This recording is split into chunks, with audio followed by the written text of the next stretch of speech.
Hello everyone, welcome to SPC centre. This is Prashant Kumar. Friends, आज के इस वीडियो में मैं आप लोगों के साथ 71वीं बीपीएससी मुख्य परीक्षा की तैयारी के संदर्भ में कुछ महत्वपूर्ण चीज़ों पर चर्चा करूंगा।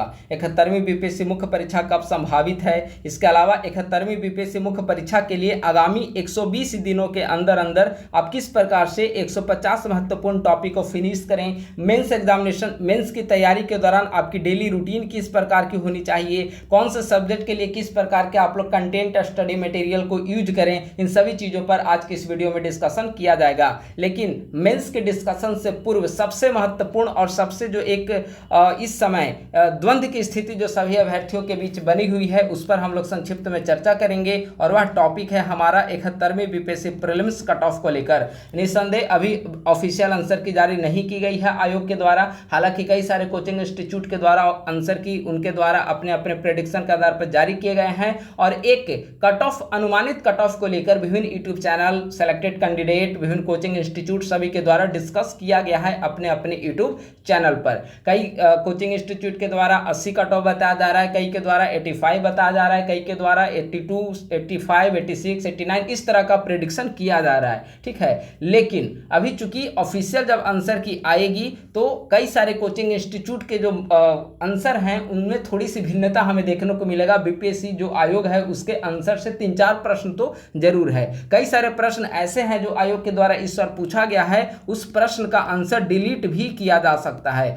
तो ऐसी स्थिति में अभी विभिन्न कोचिंग इंस्टीट्यूट के आधार पर अगर आपके मार्क्स 80 आ रहे हैं और डिलीट अगर मान लेते हैं कि 2-3-4 सवाल भी डिलीट अगर किए जाते हैं और वे सभी प्रश्न आपसे प्रभावित हो रहे हैं, तो निस्संदेह आपके नंबर में 2-3 अंक की वृद्धि हो जाएगी। ठीक है, तो एक एजेंडा, एक बॉर्डर जो है उसे हमें सेट करना होगा। और उस बॉर्डर लाइन पे अगर आप आ रहे हैं तो निस्संदेह आपको मेंस की तैयारी की ओर आगे बढ़ना पड़ेगा, क्योंकि मुख्य परीक्षा तो निर्धारित समय पे होगी। आप भले कट ऑफ के चक्कर में 2-3 दिन, एक सप्ताह से आप परेशान हैं, लेकिन आयोग के द्वारा तो मुख्य परीक्षा अपने निर्धारित समय पे ही कंडक्ट कराई जाएगी। तो आपको समय काफी कम मिलेंगे मुख्य परीक्षा की तैयारी के लिए, और कम समय में बेहतर रणनीति के साथ तैयारी करना पड़ेगा, क्योंकि मुख्य परीक्षा जो है वह प्रीलिम्स की तरह सिर्फ कट ऑफ क्रॉस करने को लेकर नहीं होता है। मुख्य परीक्षा में जितना बेहतर आप मार्क्स लाएंगे उतने बेहतर अंक आएंगे, उतने बेहतर, जितनी बेहतर तैयारी होगी उतने बेहतर रैंक आपको प्राप्त होंगे। तो मेंस जो है एक अलग प्रक्रिया से मुख्य परीक्षा की तैयारी के दौरान आपको गुजरना पड़ेगा। ठीक है,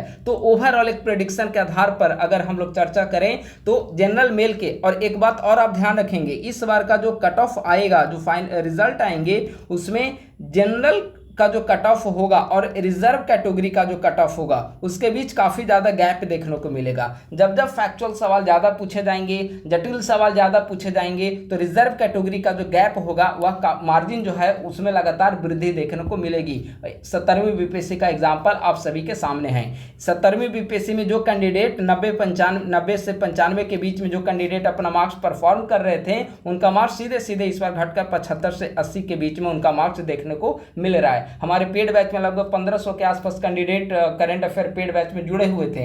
1-2 कैंडिडेट को छोड़कर शायद ही ऐसे कैंडिडेट हैं जिनका मार्क्स 90 प्लस जा रहा हो। एक कैंडिडेट जो है हमारे याद से जिनका मार्क्स 90 प्लस गया है, अन्यथा मोस्टली कैंडिडेट जो हैं 75 से 80 के बीच में वैरी कर रहे हैं मोस्टली कैंडिडेट का मार्क्स।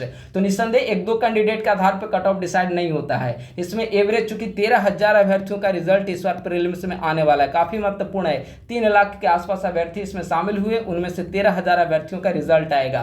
13,000 अभ्यर्थियों में अगर देखा जाए तो 50% जो रिजल्ट है वह जनरल कैटेगरी में आएगा। लगभग 6,500-7 हजार के आसपास जनरल कैटेगरी में रिजल्ट आएगा। ठीक है, लेकिन जनरल मेल में अगर आप देखा जाए तो अगर 80 प्लस भी आपके मार्क्स आ रहे हैं तो आपको तैयारी शुरू करना पड़ेगा। हम ये नहीं कह रहे हैं कि कट ऑफ जो है जनरल मेल का 80 ही जाएगा, यह कहना संभव नहीं है कि 80 ही कट ऑफ जाएगा। लेकिन आपको अपनी तैयारी जब प्रारंभ करेंगे आगे की ओर, तो आगे की ओर आगे बढ़ने से पूर्व आपके मन को इस प्रकार से आपको कॉन्फिडेंस में लाना पड़ेगा, संतुष्टि दिलाना पड़ेगा कि हाँ कट ऑफ जो है इस स्थिति में अगर आता है तो हमारा प्रीलिम्स क्लियर हो सकता है। तभी मन आपका मेंस के अनुरूप आगे तैयारी की ओर लगेगा।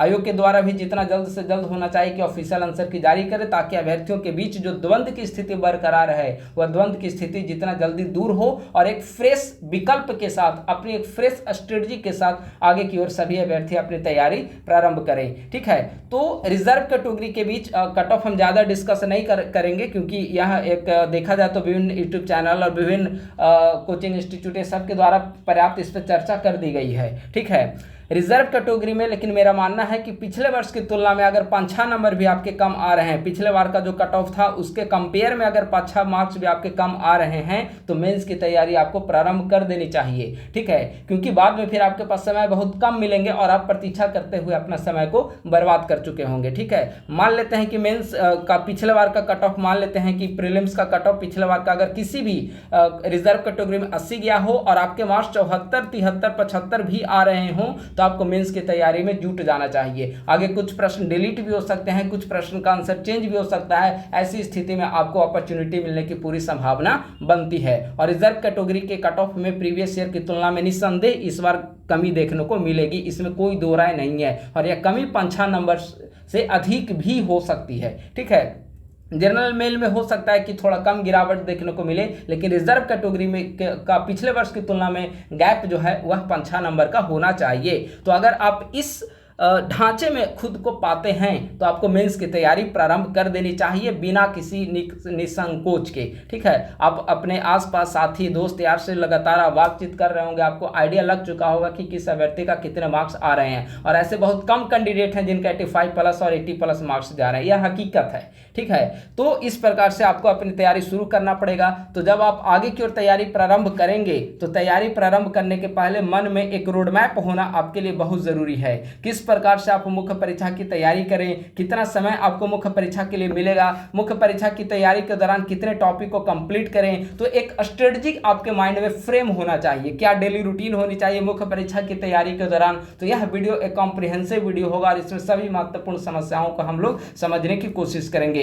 हमारी जो मुख्य परीक्षा की तैयारी के दौरान जो स्ट्रेटजी होगी वह 60:30 का यह स्ट्रेटजी होना चाहिए, क्योंकि लगभग 120 दिनों का समय आपके पास मुख्य परीक्षा के लिए बचा हुआ है। अगर मुख्य परीक्षा जनवरी के अंत माह में होती है, जनवरी 2026 में, तो लगभग 120 दिनों का समय आपके पास होगा और इस 120 दिन में लगभग आपको महत्वपूर्ण 150 टॉपिक को कंप्लीट करना पड़ेगा। एक और बात आप लोग ध्यान रखेंगे, जो करंट अफेयर का सेक्शन है वह प्रीलिम्स में तो आपको छकाया काफी ज्यादा हो सकता है कि मुख्य परीक्षा में जैसा 68वीं बीपीएससी का मेंस का करंट सवाल देखें और 69वीं मेंस का करंट सवाल देखें। 69वीं में सवाल इजी पूछे गए थे करंट अफेयर के तुलनात्मक रूप से 68वीं की। ठीक है, तो इसी टाइप के जटिल सवाल जो है वह पूछा जा सकता है करेंट अफेयर सेक्शन के दौरान। तो इन सभी पर आपको काफ़ी वर्क करना पड़ेगा, काफ़ी मेहनत करना पड़ेगा। लेकिन हाँ, इतना श्योर है कि अगर आप यही 4-5 महीने का समय अगर आप बेहतर तरीके से यूटिलाइज कर लेते हैं तो आगामी जो आपके फ्यूचर है वह बेहतर बिंदास आप व्यतीत कर सकते हैं। ठीक है, चूंकि प्रीलिम्स का जो एग्जामिनेशन है वह कट ऑफ को क्रॉस करने को लेकर होता है, लेकिन मुख्य परीक्षा का जो एग्जामिनेशन होता है वह आपके रैंक निर्धारण के लिए महत्वपूर्ण होता है। जितने मेहनत आप करेंगे, जितनी शिद्दत से आंसर राइटिंग करेंगे, जितनी मेहनत से आप अपना एग्जामिनेशन में परफॉर्मेंस देंगे, उतना बेहतर अंक मिलेगा और उतना ही बेहतर रैंक आपको एग्जामिनेशन के बाद आपको देखने को मिलेगी। ठीक है, तो आपको काफ़ी शिद्दत के साथ आगामी 120 दिनों के लिए जुट जाना चाहिए और माइंड को बिल्कुल आप मेंस के लिए एकदम तैयार कर लीजिए। जो अभ्यर्थी बेहतर परफॉर्म नहीं कर पा रहे हों वे समय बर्बाद न करें, वे अपने विकल्पों पर विचार करिए। आगे भी कई सारे विकल्प विद्यमान हैं। ठीक है, लेकिन अगर आप बॉर्डर लाइन पे भी आ रहे हो तो हम यही चाहेंगे कि बॉर्डर लाइन पे भी आ रहे हो सकता है कि अंत समय में बीपीएससी कुछ प्रश्न को डिलीट करे, आपके नंबर सीधे 3-4 नंबर उसमें बूस्ट कर जाए। तो ऐसी स्थिति में तो आपका रिजल्ट आ जाएगा, लेकिन अगर आप पहले से प्रिपेयर नहीं रहेंगे तो रिजल्ट के बाद 1.5-2 महीने में आप क्या कर लेंगे, कुछ भी ज्यादा संभव नहीं हो पाएगा। तो ऐसी स्थिति में बॉर्डर लाइन पे भी अगर आप हैं तो आपको तैयारी शुरुआत करनी पड़ेगी। ठीक है, तो हम लोग यही डिस्कस करेंगे। आगामी 120 दिनों के अंदर 150 महत्वपूर्ण टॉपिक को आपको फिनिश करना है और क्या है हमारा 60:30 की स्ट्रेटजी, इस पे भी हम लोग चर्चा करेंगे। लेकिन अगर आप मेंस की ओर तैयारी की ओर आप बढ़ेंगे तो मेन सिलेबस उम्मीद है कि आप सभी इससे अवगत होंगे। ठीक है, तो जितने महत्वपूर्ण जो सब्जेक्ट हैं जो मेंस की तैयारी के दौरान आपको कंप्लीट करना है, यहाँ पे क्वालिफाइंग की मैं चर्चा नहीं कर रहा हूँ, क्वालिफाइंग ऑप्शनल और जनरल हिंदी, इसे अभी से मत पढ़िए, इसे लास्ट का 1 महीना 15 दिन भी आप पढ़ेंगे तो वो हो जाएगा, वो सिर्फ क्वालिफाइंग है, उसको ज़्यादा टेंशन नहीं लेना है। जनरल हिंदी वगैरह का मैं नोट्स वगैरह पर्याप्त मैं यूट्यूब चैनल वगैरह पर डिस्कस कर दूंगा, और मेंस का जो हमारा पेड बैच आएगा उसमें पर्याप्त संख्या में उसकी नोट्स दे दी जाएगी, और उतना पढ़ने के बाद आप क्वालिफाइंग पेपर में बेहतर मार्क्स ले आएंगे। ठीक है, लेकिन वैसे सब्जेक्ट पे आपको ज़्यादा फोकस करना पड़ेगा जो आपकी मार्क्स को डिसाइड करता है, जो आपकी रैंक को निर्धारित करता है। ठीक है, उन सब्जेक्ट में जीएस पेपर 1 के तहत 3 सब्जेक्ट आते हैं, history plus art and culture, current affair plus IR और डीआई। जीएस पेपर 2 में 3 सब्जेक्ट आते हैं, polity, geography, economy, science tech, और एक अलग पेपर है एसे। यानी कि टोटल जीएस का 3 पेपर हो गया, GS paper 1 history art and culture plus current affair plus DI, paper 2 polity, geography, economy plus science tech, और एसे जीएस पेपर 3 एसे का हो गया। ठीक है, तो इतने सब्जेक्ट आपको करना है, और इसमें एक स्कोर अपना सेट कर लीजिए प्रीवियस ईयर के जो कट ऑफ गया है उसके अकॉर्डिंग। ठीक है, अब देखिए यहाँ पे मैं आपसे चर्चा कर रहा था 60:30 क्या है स्ट्रेटजी। देखिए, चूंकि आपके पास 120 दिनों का समय बचा हुआ है, 120 दिन में आपकी कोशिश होनी चाहिए कि पूरे सिलेबस को आप 3 बार कंप्लीट कर लें। ठीक है, स्टार्टिंग का 60 दिन जो है वह पूरे सिलेबस को बेहतर तरीके से पढ़िए, कुछ थोड़े बहुत आप संक्षिप्त नोट्स बनाइए, और आंसर राइटिंग प्रैक्टिस पे तो वो तो रेगुलर करना है, आपको अभी से ही आंसर राइटिंग प्रैक्टिस शुरू करना पड़ेगा। ठीक है, तो प्रारंभिक जो 60 डेज होंगे एक बार पूरी सिलेबस को आपको खत्म कर लेना है, जो अगला 30 डेज होगा उसमें सेकंड टाइम आपको पूरी सिलेबस को रिवाइज कर लेना है, और थर्ड जो 30 डेज होंगे उसमें भी थर्ड टाइम्स आपको पूरी सिलेबस को कंप्लीट कर लेना है। यानी कि 120 दिन में पूरी सिलेबस को आपको 3 बार कंप्लीट कर चुके होंगे आप। ठीक है, जो स्टार्टिंग का 60 डेज होगा, जब स्वाभाविक सी बात है आप बुक्स पढ़ेंगे, अच्छे कंटेंट पढ़ेंगे तो उसमें आपको समय लगेगा, और विस्तृत आप अध्ययन करेंगे तो 60 डेज आपको समय इसमें लग जाएगा। फिर रिवीजन में आपको कम समय लगेगा, और फिर थर्ड टाइम आप रिवीजन करेंगे तो आपको कम समय लगेगा। तो इस तरीके से 120 दिनों के अंदर आप 150 महत्वपूर्ण टॉपिक 3 बार रिवीजन के साथ आप बेहतर तरीके से कंप्लीट कर सकते हैं। ठीक है, ये टॉपिक की लिस्ट मैं आपके यूट्यूब चैनल पे डिस्कस करूंगा, लगातार हमारे मॉडल आंसर नोट्स सारे जो है चीजें जो है हमारे यूट्यूब चैनल पे डिस्कस कर दी जाएगी। ठीक है, अब सवाल है कि मुख्य परीक्षा की तैयारी आप कैसे प्रारंभ करें। हमारे 1-2 दिनों के बाद से हम लोग यूट्यूब चैनल पे डिस्कस करेंगे आंसर राइटिंग वगैरह, तो जो पहली बार मुख्य परीक्षा में शामिल होंगे तो उनके लिए आंसर राइटिंग में काफ़ी सहूलियत होगी। डेली रूटीन इस समय आपकी क्या होनी चाहिए। ठीक है, तो इस समय थोड़ा सा, चूंकि अब आप मेंस की ओर बढ़ रहे हैं, तो इस समय की जो डेली रूटीन है उसे आपको समझना बहुत आवश्यक है। ठीक है, यहाँ पर डेली रूटीन में 2 चीज़ों को कवर किया गया। पहले वैसे सब्जेक्ट जो आपको डेली बेसिस पे कंप्लीट करना है, यह है 3 सब्जेक्ट, और दूसरा वैसे सब्जेक्ट जो आपको एक बेहतर प्लान के साथ डिस्कस करना है, बेहतर प्लान के साथ आपको कंप्लीट करना है, चार्ट तैयार करने के बाद, और उसमें उसके अंतर्गत 4 सब्जेक्ट आते हैं। ठीक है, जो डेली बेसिस पे आपको सब्जेक्ट कंप्लीट करना है, डेली बेसिस पे कंप्लीट होने वाले में करेंट अफेयर आपको डेली बेसिस पे पढ़ना है, ऐसे आपको डेली पढ़ना है, और डीआई आपको डेली सॉल्व करना है। हाँ, वैसे कैंडिडेट जिनका डीआई स्ट्रांग है वे क्या करें कि वे डीआई के जगह प्रारंभिक तौर पे कोई किसी दूसरे सब्जेक्ट को पढ़कर अपना उस सब्जेक्ट को कंप्लीट कर सकते हैं। लेकिन अगर जिनका डीआई बेहतर नहीं है, कोशिश करें कि DI daily per day 2 DI solve करें। ठीक है, तो ये डिपेंड करता है कि किनका डीआई बेहतर है और किनका डीआई कमजोर है, उसके आधार पर डीआई को लेकर आपकी अलग अलग अपनी रणनीति हो सकती है। तो डेली बेसिस पे आपको 3 सब्जेक्ट कवर करना है, जिसमें करेंट अफेयर, एसे और डीआई है। इस रूटीन में जो येलो कलर का जो यहाँ पे किया हुआ है, मार्कर से लगाया हुआ है, वो डेली बेसिस पे आपको कंप्लीट करना है। टाइमिंग को लेकर अगर आपको इश्यू हो तो टाइमिंग सब्जेक्ट रिप्लेस कर सकते हैं। जैसे हमने 2 से 5 भी स्लॉट दिया है पढ़ने का, 9 से 12 भी स्लॉट दिया आपको रात्रि को पढ़ने का। रात्रि 9 से 12 में एसे आपको कवर करना है, और 2 से 5 के बीच में आपको जीएस पेपर 2 कवर करना है। तो आप इसको रिप्लेस कर सकते हैं, दिन में आप एसे पढ़ सकते हैं और रात्रि को आप जीएस पेपर 2 कर सकते हैं। तो ये आपको अपनी सुविधा के अनुसार रिप्लेस करना पड़ेगा। ठीक है, तो डेली बेसिस पे आपको ये 3 सब्जेक्ट कंप्लीट करना है, और इन तीनों को यहाँ पे हमने येलो कलर से मार्क किया है। ठीक है, ये है डेली बेसिस वाले सब्जेक्ट। टाइमिंग आप अपनी सुविधा के अनुसार सब्जेक्ट को इधर उधर आप कर सकते हैं। दूसरा, first and second slot study plan, first and second slot जो यहाँ पर लगाया है वह हमने आपको चूज करना पड़ेगा कि कौन से सब्जेक्ट को आप कहाँ पे पढ़ सकते हैं। या इसके अंतर्गत 4 सब्जेक्ट हैं, 4 में से डेली 2 सब्जेक्ट को पढ़िए। ये 2 सब्जेक्ट खत्म हो जाए तो बाकी जो 2 सब्जेक्ट बचा उसे यहाँ पे आप शिफ्ट कर लीजिए, और पहले जो 2 सब्जेक्ट आप पढ़ चुके होंगे उसको सिर्फ आप समय समय पे रिविजन करते रहिए। तो इस तरीके से आपको सारे शेड्यूल, सारे सब्जेक्ट को आपको कवर करना पड़ेगा, और आगामी 60 दिन अगर आप बेहतर तरीके से आप कंप्लीट करते हैं तो निस्संदेह आपका सिलेबस जो है पूरी तरीके से खत्म एक बार हो चुका होगा, बेहतर आपकी एनालिसिस पावर के साथ है। ठीक है, तो संक्षिप्त रूप में हम लोग चर्चा करते हैं। मान लेते हैं कि मॉर्निंग में आप 6 बजे जाग जाते हैं, एक रूटीन के रूप में। अगर आप सुबह लेट से जागते होंगे तो रात्रि को देर तक पढ़िए, आप इस तरीके से उसको कवर करिए। मॉर्निंग में सुबह 7 बजे से 10 बजे के बीच में आपकी 7 बजे आपको अपने स्टडी टेबल पे बैठ जाना है, और 7 बजे से लेकर 10 बजे के बीच में आपको अपनी तैयारी का फर्स्ट स्लॉट जो है वह आपको पढ़ना है प्रॉपर 3 घंटे।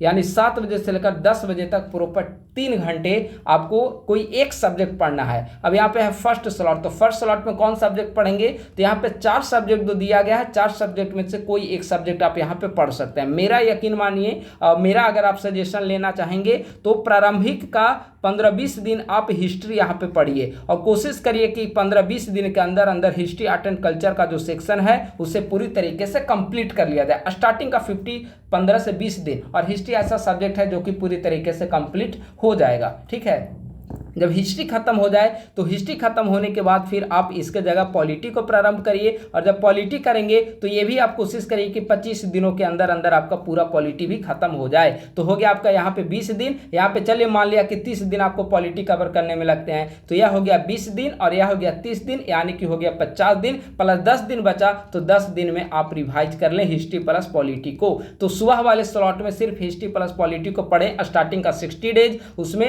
हिस्ट्री का 20 दिन, पॉलिटी 30 दिन प्लस रिवीजन 10 दिन, यानी कि 60 दिन में रिवीजन के साथ, और जो टॉपिक पढ़ें उसका संक्षिप्त नोट्स बनाते चलें, 1-2 आंसर डेली लिखते चलें। तो इस तरह से 60 दिन में एक बार रिवीजन के साथ आपका ये 2 सब्जेक्ट जो है यहाँ पर कंप्लीट हो चुका होगा। ठीक है, करेंट अफेयर डेली बेसिस पे पढ़ना है, और करेंट अफेयर इसकी चिंता की बात नहीं है, कई सारे मैगजीन्स अवेलेबल हैं, आप उसको पढ़िए, स्टडी करिए, नोट्स फ्रेम करिए, हमारे चैनल से आप जुड़िए, कई सारी चीज़ें यहाँ पे उपलब्ध होंगी। ठीक है, तो करेंट अफेयर आपको 2 घंटे डेली पढ़ना है। ये 2 सब्जेक्ट तो आपका फिनिश हो गया, तो ये 2 सब्जेक्ट में हम मान लेते हैं कि इसे यहाँ पे हटा देते हैं। हिस्ट्री का हो गया आपका, पॉलिटी का हो गया यहाँ पे। ठीक है, अब आइए 10 से 12 था करेंट अफेयर, फिर 12 से 2 यहाँ पे गैप दिया गया है। आप इस बीच में आप अपना लंच कर सकते हैं, ठीक है, प्लस रेस्ट कर सकते हैं, क्योंकि आप स्टार्टिंग का 5 घंटा लगातार सुबह से आप पढ़ रहे होंगे तो आपके मन को, मस्तिष्क को विश्राम की आवश्यकता होगी। फिर आप 2 घंटे का रेस्ट लीजिए, लंच कीजिए, आराम कीजिए। ठीक है, पुनः 2 बजे आप अपने स्टडी टेबल पे आ जाइए, लाइब्रेरी जाते हैं तो वहाँ जो भी आप सुविधा हो। 2 से 5 बजे के बीच में सेकंड स्लॉट आपकी स्टडी का प्रारंभ होता है, और इस सेकंड स्लॉट में चूंकि आप हिस्ट्री पढ़ चुके हैं, पॉलिटी पढ़ चुके हैं, तो आपके पास क्या सब्जेक्ट बचा है, geography economy plus science tech. यहाँ भी उसी तरह से कीजिए। स्टार्टिंग का जो 20 दिन का समय है वह साइंस टेक को दीजिए, उसके बाद जो 30 दिन का समय बचा वो ज्योग्राफी इकोनॉमी को दीजिए, फिर जो 10 दिन का समय बचेगा उसमें आप दोनों को एक बार रिवाइज कर लीजिए। तो 60 दिन में पूरी तरीके से ये दोनों सब्जेक्ट भी आपके कंप्लीट हो चुके होंगे, यानी कि जीएस का जो 4 सब्जेक्ट है वह ये वाले चारों सेक्शन आपके कंप्लीट हो चुके होंगे यहाँ पर। ठीक है, फिर 5:30 बजे के बाद फिर आधा घंटे का गैप है। आप टी ब्रेक इसको समझ सकते हैं, चाय कॉफ़ी कुछ भी पढ़िए, कुछ भी चाय कॉफ़ी आप लीजिए और मन मस्तिष्क को तरोताज़ा करिए। फिर 5:30 बजे से आप 1.5 घंटे का डीआई सॉल्व करिए। अगर आपको लगे कि डीआई हमारा काफ़ी स्ट्रांग है, और तो डीआई के जगह कोई दूसरा सब्जेक्ट आप मान लेते हैं कि कोई भी जो वीक रह गया हो, इधर आपको लग रहा हो कि रिवाइज करना चाहिए, तो वो सब काम यहाँ पे आप कर सकते हैं, या और आंसर राइटिंग करना चाहिए तो आंसर राइटिंग वगैरह पे वर्क आप कर सकते हैं। ठीक है, फिर 7 से 9 बजे का समय गैप दिया गया है, इस समय थोड़ा आप टहल लीजिए, फिर आप नाश्ता वगैरह डिनर करने के बाद पुनः आप 9 बजे अपना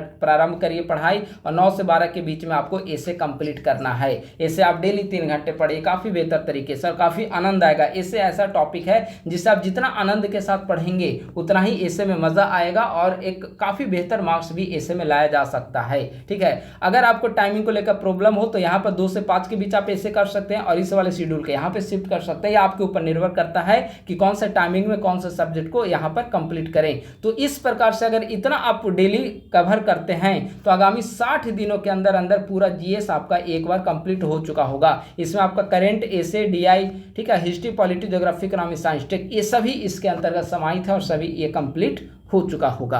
तो यह आपकी डेली रूटीन होनी चाहिए। ठीक है, और जैसे ही 60 डेज कंप्लीट होता है फिर जो आगामी 30 दिन होता है उसमें पुनः एक बार पूरे टॉपिक को रिवाइज कर लीजिए, फिर आगामी 30 दिन में आप पूरी बार टॉपिक को रिवाइज कर लीजिए। तो इस प्रकार से आप 60:30:30 की स्ट्रेटजी के साथ पूरे टॉपिक को आप 3 बार कंप्लीट कर चुके होंगे और कई सारे लगभग महत्वपूर्ण टॉपिक आपके खत्म हो जाएंगे। अब सवाल आता है कि सब टॉपिक आपको कहाँ से मिलेगा, कि क्या पढ़ना है क्या नहीं पढ़ना है, तो हम प्रोवाइड कराएंगे। धीरे धीरे सारे टॉपिक को यूट्यूब चैनल पे डिस्कस किया जाएगा। हर एक सेक्शन के जो भी महत्वपूर्ण टॉपिक होंगे कि किस सेक्शन में कौन कौन से टॉपिक की डायमेंशन में आपको स्टडी करना है, ये सभी धीरे धीरे यहाँ पे शेयर कर दिया जाएगा। इसके अलावा हमारी कोशिश है, चूंकि व्यस्तता के कारण आंसर राइटिंग पेड बैच तो हम लॉन्च नहीं कर पा रहे हैं। ठीक है, आज इस संदर्भ में 5-6 स्टूडेंट का कॉल भी आया था, लेकिन काफ़ी हमारा व्यस्त शेड्यूल है इस समय, तो मेंस आंसर राइटिंग का टाइम नहीं मिल पा रहा है। लेकिन हम लोग एक पेड बैच को मेंस के लिए प्रारंभ जरूर करेंगे। ठीक है, और ये जो पेड बैच में क्या होगा उसे समझ लीजिए, काफ़ी बेहतर तरीके से इसे हम लोग तैयार कर रहे हैं। ये जो पेड बैच होगा उसमें डेली आंसर राइटिंग तो नहीं हो पाएगी,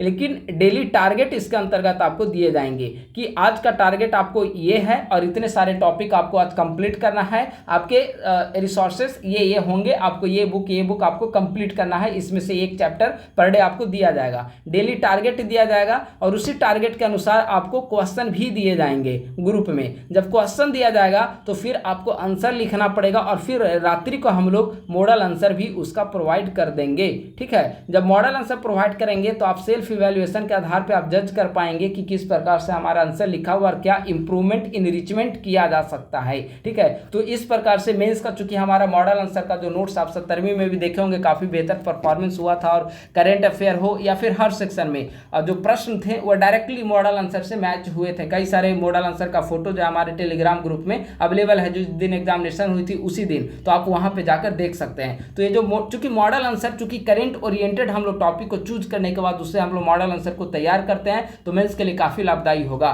तो ये पर डे बेसिस पे आपको टारगेट दिए जाएंगे और वहीं पे मेंस के लिए नोट्स भी प्रोवाइड किया जाएगा। उसका कोई अलग से चार्ज नहीं लिया जाएगा, एक मिनिमम चार्ज होगा जिसमें ये सारी चीजें प्रोवाइड होगी। ऐसे का भी कंपाइलेशन इसमें ऐड करके प्रोवाइड किया जाएगा। 2-3 दिन के अंदर अंदर आपको सारी सूचनाएं दे दी जाएगी। ठीक है, मिनिमम फी के साथ ये हम लोग डेली टारगेट, डेली बेसिस पे टारगेट सेट करके हम लोग अध्ययन को प्रारंभ करेंगे और वही कोशिश होगी कि 60:30:30 का जो प्लान है वो आप लोगों के साथ बेहतर तरीके से जुड़कर कंप्लीट किया जाए, ताकि मेंस की एक बेहतर तैयारी हम लोग कर सके। ठीक है, अब बात आपके जेहन में आ रही होगी कि क्या हमें किसी भी प्रकार की टेस्ट सीरीज को ज्वाइन करना चाहिए, किसी भी कोचिंग इंस्टीट्यूट की टेस्ट सीरीज को।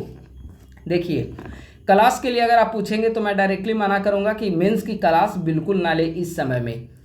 अभी 2-3 महीने का जो समय बचा है, मेंस का क्लास लेकर आप अपना बेहतर परफॉर्मेंस नहीं कर पाएंगे। वही क्लास के चक्कर में आप दिन भर उलझ कर रह जाएंगे और आपका लगभग 7-8 घंटे का समय जो है क्लास के पीछे आपका बर्बाद हो जाएगा। तो मेंस का क्लास आप बिल्कुल मत लीजिए, सेल्फ स्टडी करिए, सबसे बेहतर रणनीति यही होगी। टेस्ट सीरीज को लेकर जहां तक सवाल है, तो मेरे ख्याल से जहां पे full length test series start हो, कई सारे हमें बताना नहीं चाहिए, लेकिन पटना की कोचिंग संस्थान की जो हकीकत है वो आप सभी के साथ साझा करना पड़ेगा। कई सारे ऐसे कोचिंग इंस्टीट्यूट हैं जहां पर मेंस की जो कॉपी है वो इस बार के जो मान लेते हैं कि जिनका प्रीलिम्स भी क्लियर नहीं हुआ है, वो भी मेंस की कॉपी चेक करते हैं आंसर राइटिंग के दौरान। तो वैसे कोचिंग संस्थान में जाने से आप लोग बचें। हर कोचिंग की तो यही स्थिति है पटना में। ठीक है, पटना दिल्ली की बात अलग है। ठीक है, तो कुछ कोचिंग इंस्टीट्यूट देखिए कैसे क्या होता है। मान लेते हैं कि हम लोग फ्रेंड में मान लेते हैं कि आप 10-15 लोग एक ही जगह पे आप लोग रहकर तैयारी कर रहे हैं। ठीक है, तो इनमें से 2 का प्रीलिम्स हुआ,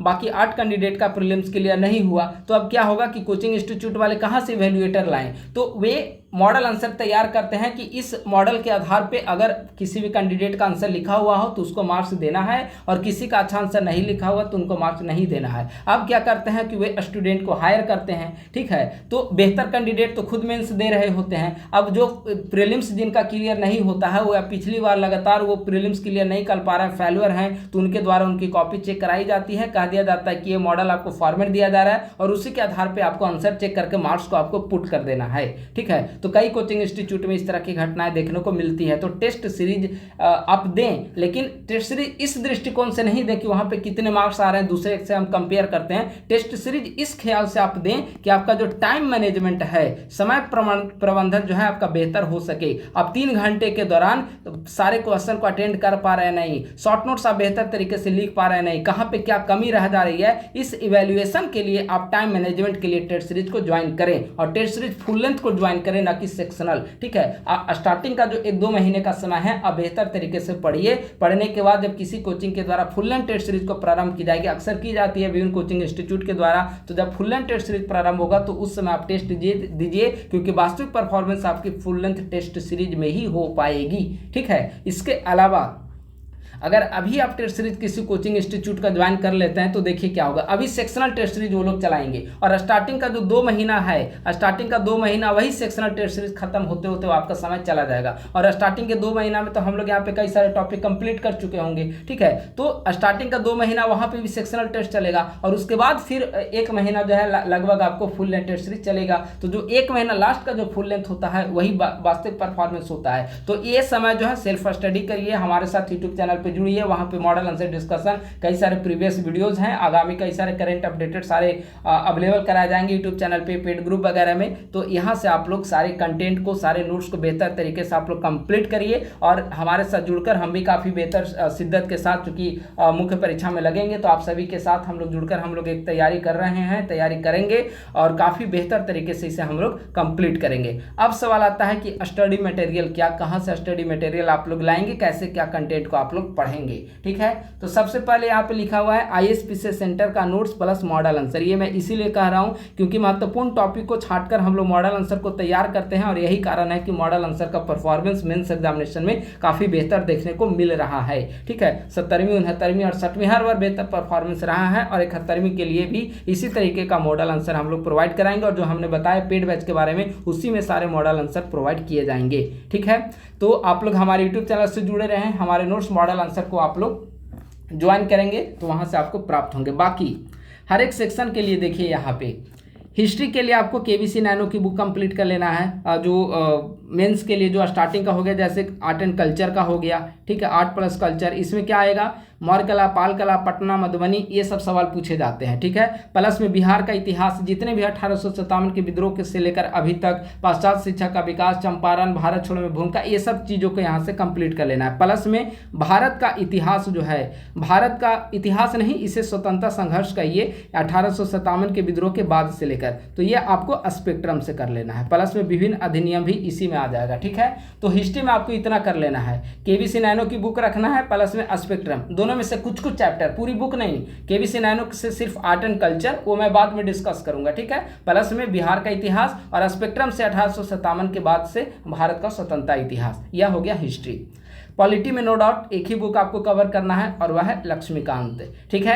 साइंस टेक के लिए विजन मेंस 365 पढ़िए, प्लस कुछ सेलेक्टेड टॉपिक के जो हमारे द्वारा नोट्स कंटेंट प्रोवाइड किए जाएंगे वो पर्याप्त होगा, क्योंकि कोई ऐसी बुक मार्केट में अवेलेबल है नहीं कि आप उससे पढ़ के मेंस को क्वालिफाई कर सकें, लेकिन सेलेक्टेड आपको स्टडी करना पड़ेगा।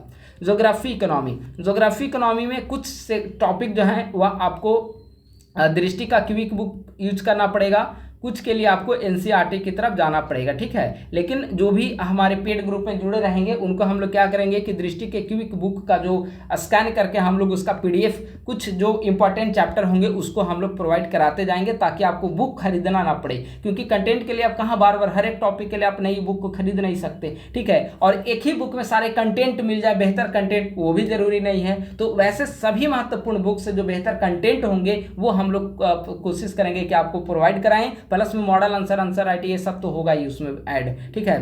प्लस में आपको एनसीईआरटी हमने बता दिया, साइंस टेक सारे सब्जेक्ट हो गए। बाकी बसा यहाँ पे डीआई के लिए, तो डीआई अगर आप एकदम स्टार्टिंग से कर रहे हैं तो अरिहंत का यूज करिए, प्लस फिर आगे अगर आपका स्ट्रांग है तो एलके झा का एक बार आप सॉल्व कर लीजिएगा, ठीक है। ऐसे के लिए दृष्टि का, एडिटोरियल दोनों आती है, दृष्टि का आप यूज कर सकते हैं, ठीक है। बाकी क्या क्या इसमें पोएम वगैरह जो है वो हम लोग प्रोवाइड कराएंगे वहाँ पे पेड ग्रुप में। करेंट अफेयर के लिए कोई भी एक मैगजीन अगर आपको लगे, प्रतियोगिता दर्पण तो वो बेस्ट है, विजन तो वो बेस्ट है, दृष्टि, क्रॉनिकल, जो आपकी इच्छा हो उसे आप यूज कर लें, ठीक है।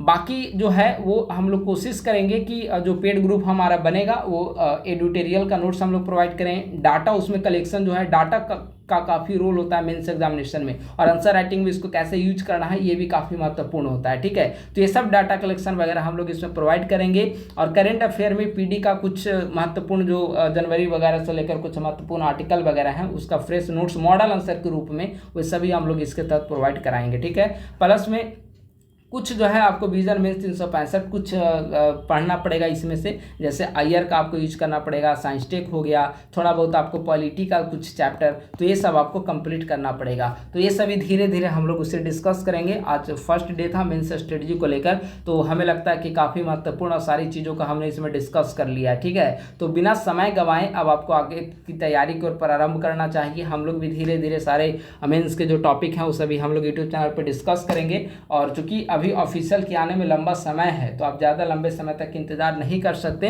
तो निस्संदेह आप एकदम एक पूरी एक एनर्जी के साथ आगे की तैयारी प्रारंभ करिए। जो भी दिक्कत हो, हमारी मोबाइल नंबर सारे ग्रुप वगैरह में अवेलेबल है, यूट्यूब वगैरह पर अवेलेबल है, तो बेझिझक किसी भी प्रकार की आपकी क्वेरी हो, कुछ संवाद स्थापित करना हो तो निस्संदेह आप व्हाट्सएप पे मैसेज, कुछ भी कॉल करके आप लोग हमसे संपर्क कर सकते हैं और विस्तृत जो भी चीज़ें हैं मेंस के बारे में वह जानकारी आप प्राप्त कर सकते हैं। तो बस आज के वीडियो में इतना ही। अगर आप लोग नए हैं तो हमारे यूट्यूब चैनल को जरूर सब्सक्राइब कर लेंगे और हमारे टेलीग्राम ग्रुप @ISPC सेंटर को भी आप लोग ज्वाइन कर लें। अपने दोस्तों के साथ भी इस यूट्यूब चैनल का लिंक साझा करें ताकि अधिक संख्या में अभ्यर्थी हमसे जुड़कर तैयारी को अपने मूर्त रूप प्रदान कर सकें। थैंक यू सो मच, बहुत बहुत धन्यवाद।